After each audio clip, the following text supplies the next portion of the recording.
नमस्ते गाइज, स्वागत है मेरे YouTube channel Amit Rai finance में। मैं आपको बता रहा हूं कि कल मैंने आपको बताया था कि मार्केट अभी भी और गिरेगी। जैसा कि मैंने कल बोला था, आज भी मार्केट और भी गिरी है। निफ्टी 2.06% नीचे क्लोज हो रही है।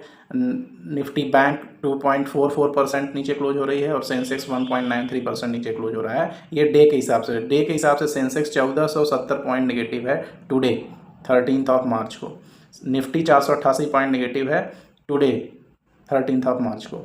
और निफ्टी बैंक तो और कमाल कर रहा है, 2.44% निगेटिव है, 1343 पॉइंट टुडे 13/3/2005 को 2026 को।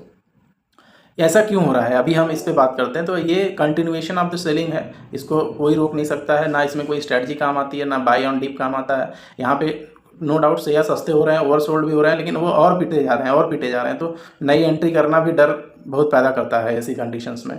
तो मेरी समझ से आपको क्या करना चाहिए, थोड़ा सा आपको मतलब वेट एंड वॉच करने वाली सिचुएशन है। हो सकता है 1-2-3 महीना पैसा नहीं बने मार्केट में, एक भी रुपया नहीं बने, उल्टा लॉस हो और सिर्फ लॉस हो, क्योंकि अभी पैसा बनाने वाला टाइम नहीं दिख रहा है। जब तक रिवर्सल अचानक से या लड़ाई रुकने का अचानक से कोई मैसेज नहीं आए, वो मैसेज आएगा तो मुझे लग रहा है कि निफ्टी कम से कम 700-800 पॉइंट बढ़ना चाहिए सेम डे में। अगर ये अनाउंसमेंट हो जाती है, मान लीजिए आज रात को हो जाती है या मंडे की मॉर्निंग में हो जाती है, तो ये इम्पैक्ट आ जाएगा निफ्टी में। लेकिन ऐसा अभी दूर दूर तक दिख नहीं रहा है किसी को भी। तो अभी तो ये सिचुएशन है। आज के जो निफ्टी के टॉप लूजर स्टॉक हैं, उनका परसेंटेज आप चेक करो एक बार कि कितना गिरे हैं। ये देख के ही आपको समझ में आ जाएगा कि कितना बुरा हाल है स्टॉक मार्केट में।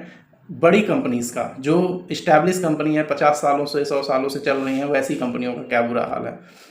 उसमें जो पहली कंपनी है L&T, 7.5% आज डाउन है।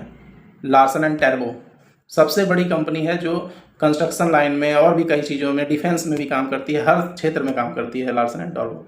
दूसरी कंपनी है हिंडाल्को, 6.16% डाउन है। टाटा स्टील 5% डाउन है। सेलिंग भी हो रही है, तो वो सेलिंग की भी एकदम अतिशय वाली हो रही है, जैसे लग रहा है ऑप्शन बेचा जा रहा है, ऑप्शन में गिरावट हो रही हो। JSW स्टील 4.5% डाउन है। अल्ट्राटेक सीमेंट 4.5% डाउन है। ग्रासिम 4% है। SBI 3.5% है। आइसर मोटर 3% है। M&M 3.3% है। M&M ऊपर से करीब 30% करेक्ट हो चुका होगा आई थिंक। तो ये स्थिति है अभी। आज तो मतलब पूरे निफ्टी के चार्ट में मैं गेनर खोजूँ तो खोज के ही एक शेयर मिल रहा है, जो कि है टाटा कंज्यूमर।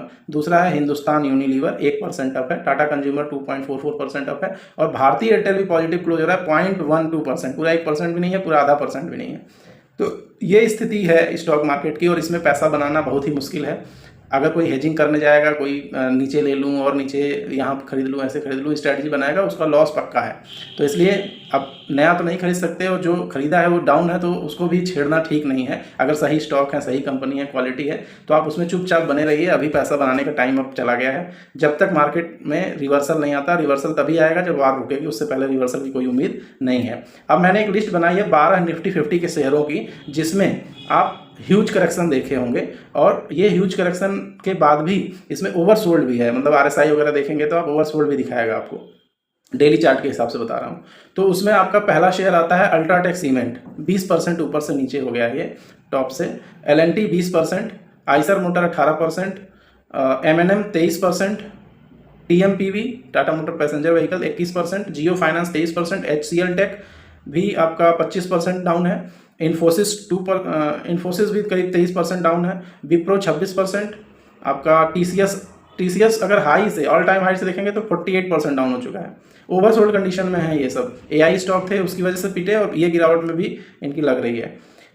HDFC बैंक 20% और ITC 35%। ये सारे दिग्गज 12 कंपनी बता रहा हूँ, जो ऊपर से मतलब ठीक ठाक करेक्शन जो बोलते हैं वो हो चुका है इन कंपनीज में। तो इस हिसाब से डाउन हुआ है। अब इससे उभरने का आपको क्या तरीका हो सकता है। निफ्टी एक वीक में, 1 वीक में निफ्टी 5% के आसपास डाउन हुई है इसी हफ्ते, फ्रॉम मंडे टू, आज फ्राइडे है 13 तारीख को। और इसी हफ्ते निफ्टी बैंक 7% डाउन हुआ है, 7%। क्या खरीदेंगे और क्या रखेंगे। बहुत ही क्रूशियल मार्केट हो गई है, बहुत ही निगेटिव मार्केट हो गई है। और इसमें निगेटिविटी उसी के लिए है जो पेशेंस नहीं रखेगा, जो समय नहीं देगा, जो कम से कम ये मार्केट ऐसी है कि अगर आज के डेट में पैसा हो तो लगाइए, और 3 साल के लिए लगाइए। 3 साल तक आप उसको एकदम बच्चे की तरह परवरिश करिए उस पैसे की, तब जाके वो कहीं फल देने लगेगा। लेकिन ये सिर्फ लगाने का टाइम है। पहले से लेके अगर फंसे हुए हैं तो बेझिझक उसको वैसे ही रहने दीजिए। अगर क्वालिटी में है, वैल्यूएशन अच्छी है, सही लेवल पे लिए हैं, तो आप बने रहिए। भले वहाँ से भी घट गया है 20-30%, तब भी बने रहिए। विजन कम से कम 3 इयर्स का रख के ही इन्वेस्टमेंट करना चाहिए इस टाइम पे। पूरा वीक में 7% निफ्टी बैंक घट जाना, मतलब सोचिए HDFC बैंक जैसा दिग्गज करीब 18-20% डाउन है ऊपर से। आपका ICICI बैंक, आपका SBI बहुत अच्छा कर रहा था, 1250 क्रॉस कर दिया था, अभी 1000 कुछ पे है।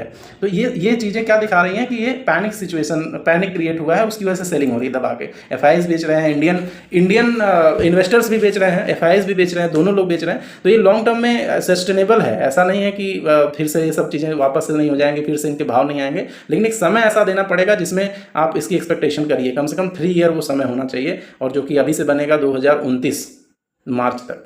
तो तब तक आपको वेट करना चाहिए अगर आज इन्वेस्टमेंट डाल रहे हैं। जो पहले का इन्वेस्टमेंट है उसके लिए भी, जो अभी डालेंगे उस पर हो सकता है आपको अल्फा ज़्यादा क्रिएट हो, उस पर रिटर्न अच्छा क्रिएट हो, बस यही हो सकता है। धन्यवाद दोस्तों, अगर वीडियो अच्छी लगी हो तो लाइक करिएगा, शेयर करिएगा, सब्सक्राइब करिएगा। धन्यवाद।